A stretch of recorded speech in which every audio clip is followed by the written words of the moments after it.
Have you seen your own mask slip under pressure? You don't notice it at first. It's not a crash or a scream. It's the absence. The kind of silence that feels like it's watching you. You stand in the hallway at 6:04 a.m., hand on the doorframe, and for the first time in decades, there is no noise to pull you forward. No toddler crying, no partner calling your name, no deadline, no errands, no voice reminding you to move. The refrigerator hums like a distant engine. Your reflection in the hallway mirror startles you, not because it's old, but because it's unfamiliar. And that's when it hits. The quiet isn't just around you. It's inside you. This is the beginning of what Carl Jung called the second half of life, a stage that doesn't begin at a birthday, but with a question, what now? Most people spend the first half of life building a family, a career, a reputation. But after 60 or 65, the building stops. And what's left is what's been buried beneath it all.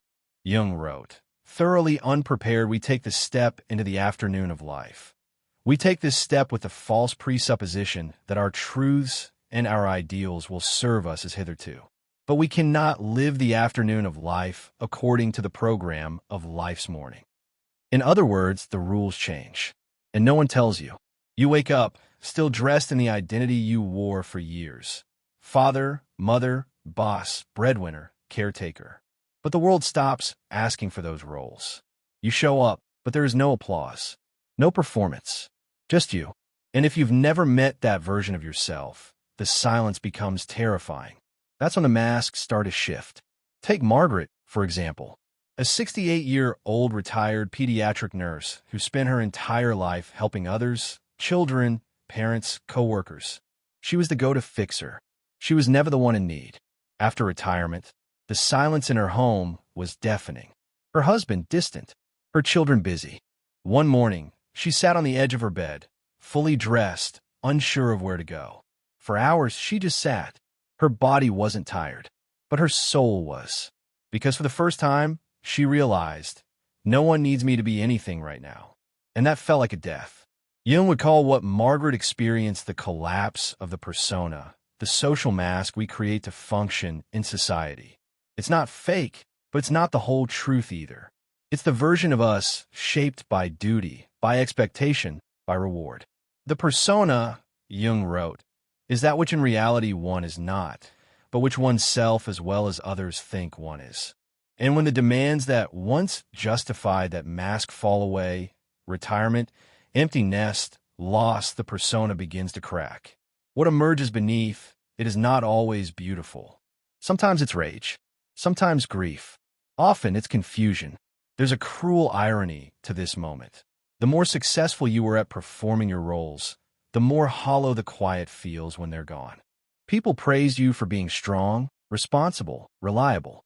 But in doing so, they rewarded the mask, not the soul. So now, standing alone in the kitchen, you wonder, was any of that me? There's a story Jung told about an old man who came to him deeply depressed. He had achieved everything, career, wealth, family, but felt no joy. He said, I have no idea who I am. Jung didn't give him a diagnosis. He simply said, that is a great insight, because that question, though painful, marks the beginning of individuation, the lifelong process of becoming your true self. This isn't a midlife crisis. It's a soul awakening, and it comes with symptoms, a sudden disinterest in small talk, a craving for solitude, a resentment of duties once performed with pride. You may start dreaming more vividly. You may cry at things you never used to. You may feel lost in rooms full of family, not because you don't love them, but because you can't find yourself within them anymore. At this stage, many retreat. They fill the silence with TV, errands, complaints, or nostalgia. But others, though often quietly, begin the journey inward. They journal. They walk alone. They question long-held beliefs. They begin to listen to the parts of themselves they once silenced. That is the true beginning. Not the day you retire, not the day the kids leave, but the day you look around and realize the house is quiet, and the silence isn't asking you to panic. It's asking you to meet yourself, to take off the father mask, the provider mask, the dutiful son mask, to answer the knock of the stranger within. In each of us, there is another whom we do not know, Jung once wrote. At 65, that stranger is knocking. Have you seen your own mask slip under pressure? There's a moment after retirement that hits harder than most expect, not with noise, but with a deafening stillness. The schedule clears. The inbox stops. No one needs your decision. And that's when the real question creeps in. Who am I when no one is watching? Gerald had been a bank manager for 41 years. He wore the role like armor. Buttoned suits, crisp protocol, nods in corridors. He knew how to write performance evaluations better than poems. He could recite regulation codes from memory, but couldn't remember the last time he felt joy that wasn't tied to a paycheck or praise. He thought retirement would feel like freedom. Instead, it felt like erasure. At first, he stayed busy, organized tools, cleaned the garage, ran errands that no one asked for. But soon, the restlessness grew. His wife, Miriam, noticed it first. "You don't talk anymore," she said one evening, her voice soft but firm. Gerald didn't argue. He couldn't, because the truth was he didn't know what to say. For decades, he had spoken as the bank manager. Now, without the title, he had no voice. This was Gerald's first brush with what Carl Jung called the loss of persona. In Jungian psychology, the persona is the mask we wear to function in society, the role we play so that we can be accepted. But after retirement, the mask begins to peel. And what lies beneath it is not always beautiful. Often, it is unfamiliar. Sometimes it is frightening. Gerald began journaling, awkwardly at first, then obsessively. It was the first time he had written anything personal since high school. Page by page, he confessed to a silent notebook that he had never liked banking. He had entered the field because his father said it was safe. He had stayed because he feared being nothing. But in chasing safety, he had lost himself.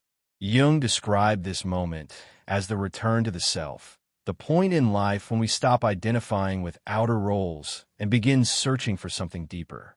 The self, according to Jung, is the wholeness that exists beyond our masks, our inner compass, our soul's true shape. But reclaiming it is not easy. The privilege of a lifetime, Jung wrote, is to become who you truly are. For Gerald, that meant facing a life built on survival, not joy. But it also meant starting over, not as a manager, but as a man. He picked up woodworking, not for income, not to impress anyone, but because the scent of pine and the rhythm of carving gave him a peace that no paycheck ever had. At first, his hands trembled. Then they steadied. Then they created. He built birdhouses, toy boxes, then chairs. Not one was sold, but each one made him feel real again. For the first time in decades, he wasn't performing. He was expressing. He wasn't following rules. He was following rhythm. One afternoon, while showing a hand-sanded rocking chair to his grandson, Gerald smiled, not the polite kind he had given customers for 4 decades, but a smile that started in the chest and softened the eyes. His grandson asked, "Did you always know how to do this?" Gerald shook his head. "No," he said, "I just finally stopped doing what I didn't love." This is the first pillar of true strength after 65, inner authority. It is not control over others. It is alignment with yourself. It is when your compass no longer points to approval, but to truth. Most people spend their youth trying to be liked. The second half of life is about being authentic. But here's the catch. Reclaiming your inner authority might cost you your old identity. Friends who only knew your mask may drift. Family may not understand why you've changed. But the cost of remaining false is higher. Gerald once said, "It's strange. I spent my whole life trying to succeed. But I never felt strong until I started doing what no one else asked of me." Inner authority doesn't roar. It doesn't demand. It doesn't post updates. It whispers in the silence after dinner, in the space between obligation and choice. And if you're brave enough to listen, it becomes a roar inside your bones. One day, Gerald's wife came into his shed and saw him sketching a new design. She paused, looked at him closely, and said, "You're finally becoming someone I've never met before, but I think I like him." That's the gift. Not becoming someone else, but finally meeting the person you were before the world told you who to be. Retirement is not the end. It is the doorway. but only if you're willing to walk through it not as a role, but as a soul. Strength is doing what makes you feel alive, even if no one's watching. Have you ever felt punished for being honest, like people preferred your mask? Somewhere between growing old and growing free, there's a room in the mind that most people avoid. It has no windows, just boxes, stacked high, locked tight. You don't go there unless something breaks. But Jung said that sooner or later, the shadow knocks. And if you don't answer, it will find another way in, through your health, your moods, your dreams. That's what happened to Elaine. Elaine was a 68-year-old retired school principal. To the outside world, she was calm, poised, composed. The kind of woman people trusted with their children. She organized bake sales, chaired meetings, wrote speeches. Everyone described her the same way, graceful. But inside, Elaine carried a storm. Years of swallowing her opinions.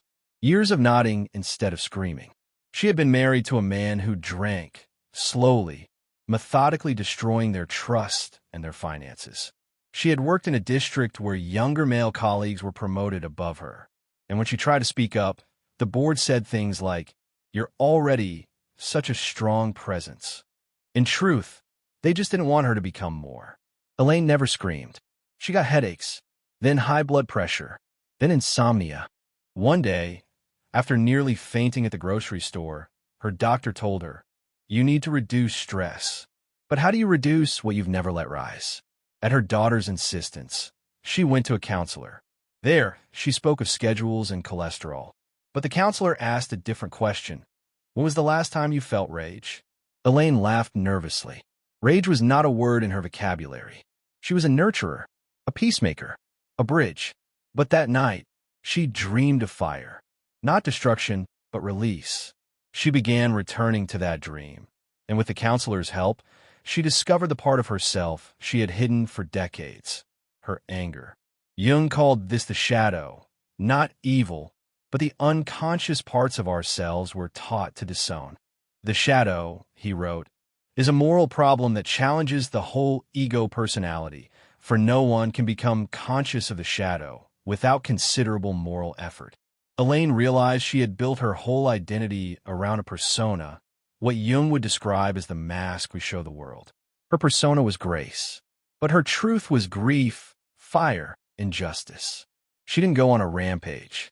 She started painting, not flowers or landscapes, but chaos. Abstract canvases of violent reds and stormy blacks. At first, she felt shame. Then something broke. She cried while painting, and in those colors, she said all the things she never had the words for. One day, she brought a canvas to a community gallery. A woman stared at it for several minutes and said softly, "That feels like my divorce." Another man said, "That feels like my mother's death." Elaine hadn't meant to speak for anyone, but in facing her own darkness, she had given voice to others. She stopped pretending to be the always smiling grandmother. She started saying no. She stopped attending family dinners where she felt unseen. And yes, some people pulled away.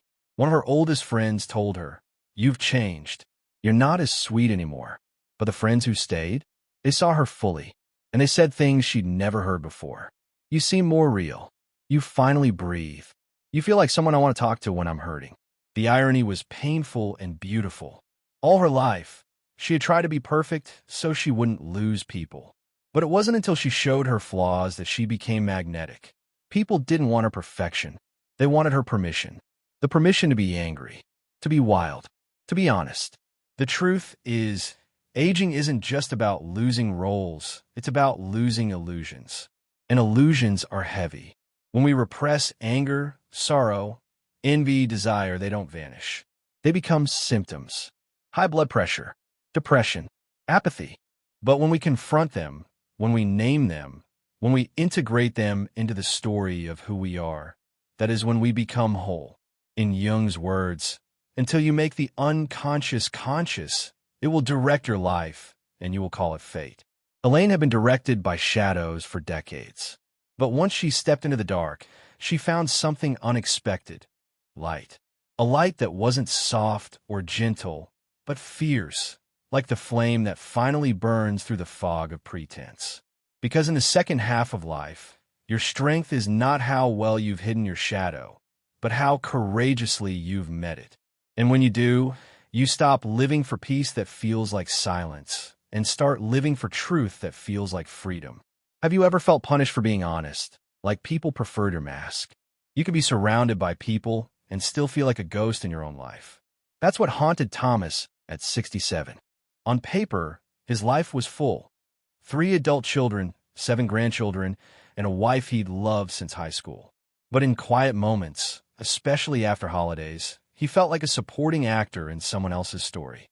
Every birthday party, every family dinner, full of laughs, stories, and routines, felt like déjà vu. A loop. And deep down, he knew. No one had asked him a real question in years. How are you really doing, Dad? What keeps you up at night? What do you believe happens when we die? The questions that peel the paint off the masks we wear. But no one dared to ask, and Thomas had forgotten how to answer. Then came a Thursday night poetry reading at a local library. He almost didn't go. He told himself it was silly. That poetry was for brooding teenagers. But something inside whispered, go. And there, sitting near the back, he met David, a man in his early 60s who read a piece about watching his father fade into dementia. It wasn't polished, but it was raw, honest. Afterward, Thomas approached him. Your poem, it said what I've been afraid to say. They talked for hours, not about work or weather, but about fear, about memory, about the ache of watching life accelerate while you slow down. It was like breathing oxygen after years in a smoke-filled room. Jung would call this a soul encounter, a meeting not of personas, but of essences. In Jungian terms, most of us live from the persona, the mask we wear to function in society.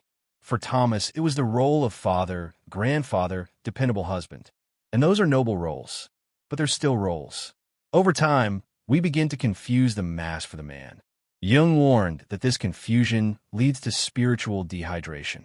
The privilege of a lifetime is to become who you truly are. But that kind of truth needs reflection. And reflection requires a mirror that isn't cracked by expectations. Most people have friends. Fewer have mirrors.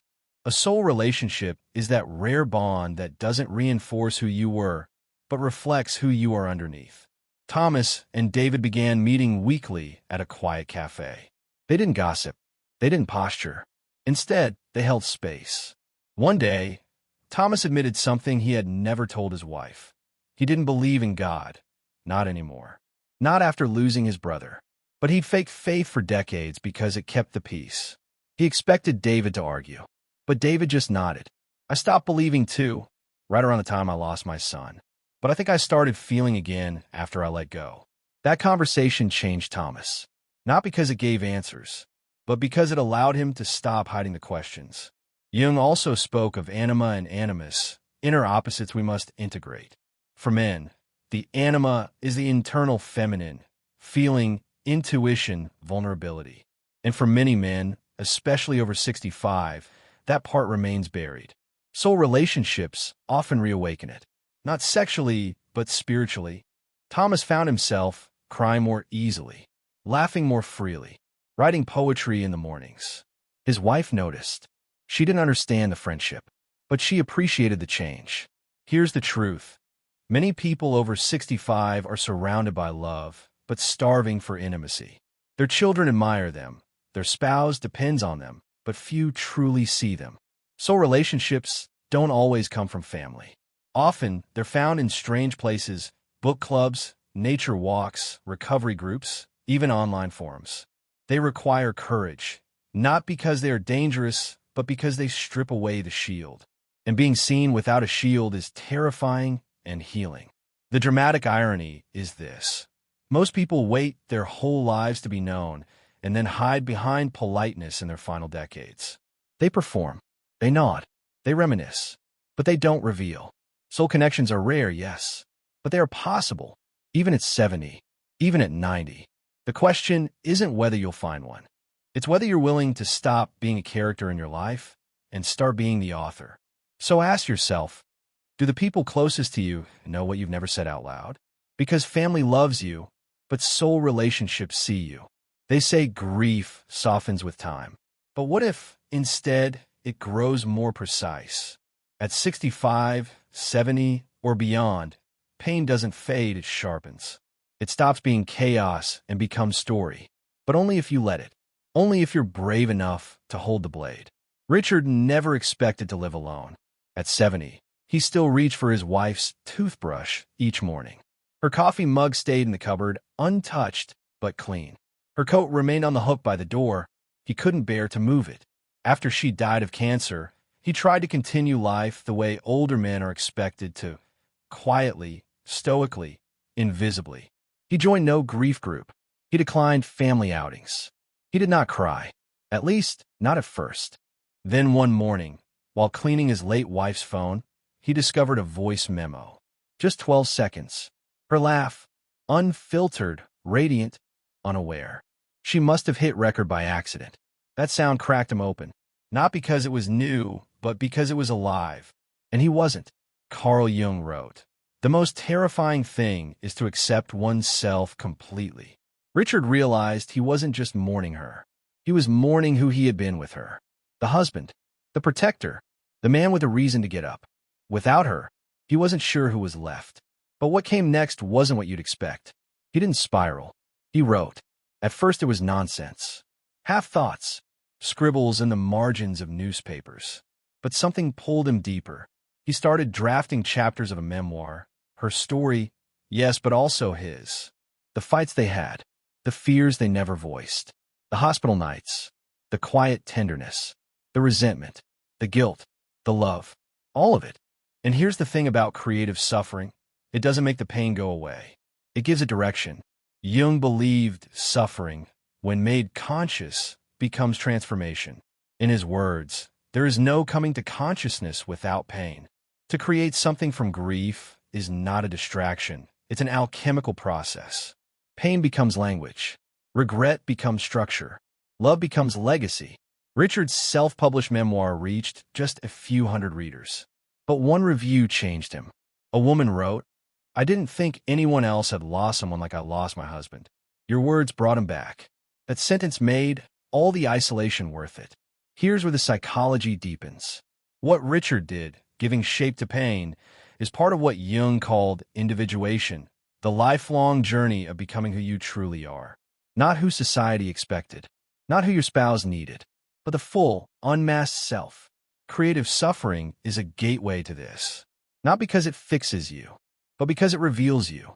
When you paint, write, build, or speak your sorrow, the unconscious begins to surface. The shadow gets a voice. The persona fades. The real self rises, trembling but undeniable. Think of the man who starts sculpting after losing a friend, or the woman who begins gardening after divorce. These acts are not hobbies. They are rituals of resurrection. Because when we suffer in silence, the pain grows roots. It spreads. It shows up as bitterness, apathy, even illness. But when we give pain form through story, song, or soil, it grows wings. And there's a mystery here, a kind of divine irony. What we think will destroy us, loss, grief, regret, often becomes the raw material of our rebirth. The very thing that cracked us also lets the light in. This isn't a poetic cliché. It's a psychological law. The cracked soul is the only one that breathes. Richard now leads a small writing circle for widowers. They don't all want to be authors. Most just want to remember how to feel. One man brought in a poem he swore was terrible. They all cried reading it. Another man carved a sculpture of his wife's hand from driftwood. No one praised the craftsmanship. They praised the courage. And in that room, among old pain and new words, each man found something worth waking up for. So here is the fourth pillar, creative suffering. Not endurance, not silent strength, but the strength to give shape to your sorrow. The willingness to turn pain into poetry, into gardens, into stories that whisper, "I survived." And you can too, because in the second half of life, suffering is not the enemy. Numbness is. And the antidote to numbness is not distraction, it's expression. Paint something ugly. Write something messy. Build something no one else understands. Do it not for applause, but because your soul deserves a voice. And if you're wondering where to begin, start with the thing that still hurts. That's where the gold is buried. Unspoken pain grows roots. Spoken pain grows wings. They told him to slow down. His doctor, his wife, even a voice in his head that used to roar like thunder now whispered like an old friend. But something inside Harold wouldn't rest. Not yet. Not while the fire still flickered behind his tired eyes. He was 74, a retired construction foreman. The kind of man who once commanded entire city blocks with just a nod and a clipboard. For decades, Harold had built towers, bridges, and parking lots, monuments of concrete that outlived everyone who touched them. But after his stroke, he lost more than his balance. He lost his blueprint for living. The silence afterward was cruel. The quiet of rooms where no one asked him questions. The stillness of a phone that didn't ring. His muscles still twitched like they were meant to lift something. But no one needed his hands anymore. Or so he thought. Carl Jung once said, "Life really begins at 40. Up until then, you're just doing research." Harold's research had been survival, providing, achieving. But now, at the edge of what most people called the final chapter, he stood at a strange threshold, not of death, but of meaning. The world told him to enjoy retirement. Golf, TV, sunset strolls. But that didn't feel like life. It felt like waiting. Then came a question, a small one, a quiet one, but the kind that splits your world in two. It came from his 8-year-old grandson, Benji, who had been sitting on the living room floor, trying to build a Lego tower that kept collapsing. "Grandpa," he asked, frustrated, "how do real buildings stay up when mine always fall?" Harold looked up from his recliner. At first, he chuckled, but then something ancient stirred. He stood, slowly, and joined the boy on the floor. For 20 minutes, Harold explained balance, weight distribution, the importance of a solid foundation. But he wasn't really teaching Lego. He was awakening the sage. Jung believed that the second half of life demanded a shift from the ego-driven pursuit of achievement to a deeper, mythic purpose. We move from the hero to the sage. From "I did it" to "what will outlive me." Harold didn't need a paycheck anymore. He needed legacy. And that didn't mean fame or plaques. It meant impact. That night, Harold pulled out his old drafting board. It had dust on it, both literal and symbolic. For the first time in years, he sketched. Not blueprints for clients, but bridges between worlds, the world of knowledge he carried, and the young minds waiting to receive it. Within weeks, he started inviting neighborhood kids to his garage on weekends. He called it Harold's Workshop, but it became much more. He taught them how buildings stood, but also how people do. And they listened. With wide eyes and sharpened pencils, they leaned in. Not because Harold was flashy, but because he was real. He didn't dumb things down. He gave weight to their curiosity. He passed on more than information. He passed on meaning. And that, Jung would argue, is the essence of archetype. The sage doesn't lecture. He transmits. As months passed, Harold became a fixture. Not at city councils or boardrooms, but in backyards and school halls, where kids would run up to him with drawings, questions, dreams. One even wrote in a local essay contest, "Mr. Harold taught me how buildings don't fall. But more importantly, he showed me that old people can still rise." That line made Harold cry. You see, when you stop trying to prove yourself, you finally start offering yourself. The archetype of the sage doesn't emerge through force, but through surrender. You surrender to the role life is now asking you to play, not the one you once played in your youth. And that role is symbolic, mythic, eternal.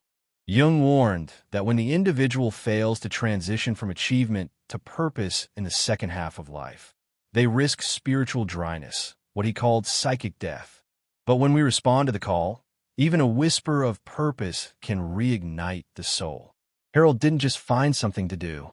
He found someone to be, not the builder of towers, but the builder of minds, of moments, of myths. He wasn't just remembered. He became a memory maker. We all reach that point, somewhere after 65, where the noise of career fades and the question echoes, what now? The answer is not in retreat. It's in return, not to the job, but to the inner fire, to the archetypal role waiting within you, unplayed. The artist, the teacher, the guide, the sage. Because legacy is not what you leave behind. It's what you awaken before you go. Have you ever felt like your wisdom could light someone else's path? It doesn't happen all at once. It happens quietly, like dust settling in a room no one visits anymore. You wake up one morning and realize you've spent the last few years going through the motions. You eat. You water the plants. You nod along to conversations. But deep down, something is missing. Not excitement. Not opportunity. Something deeper. You've lived a full life, raised children, paid bills, worked decades in a job. You did everything you were told would make life meaningful. And now, at 67 or 73 or even 82, you wonder, was that really me, or just who I had to be? This is the hidden crisis no one prepares you for. The quiet erosion of identity once your roles begin to fade. Jung warned us, we cannot live the afternoon of life according to the program of life's morning. But most people try. They cling to structure. They mask confusion with busyness. They fill calendars so they won't have to fill silence. But the soul doesn't forget. It waits. And then, one day it knocks. That's what happened to Leonard. He was 71 when his wife passed. He had been a respected judge, stern, composed, deliberate. For 40 years, he ruled courtrooms with sharp eyes and a sharper tongue. But in retirement, no one called. No one needed his verdict. The silence wasn't just around him. It was inside him. He stopped shaving. He stopped speaking in full sentences. And one evening, sitting alone in his study, he picked up an old cassette recorder and hit play. It was his daughter's 8th birthday. Her voice echoed through the speakers. "Daddy, do you still like stories?" Leonard wept for the first time in 20 years. Because the answer was yes. He just hadn't allowed himself to hear it. What began as grief became something else. He dusted off a notebook, began writing fiction, poetry, even songs. Not because he wanted an audience, but because for the first time, he had something to say that wasn't for a courtroom.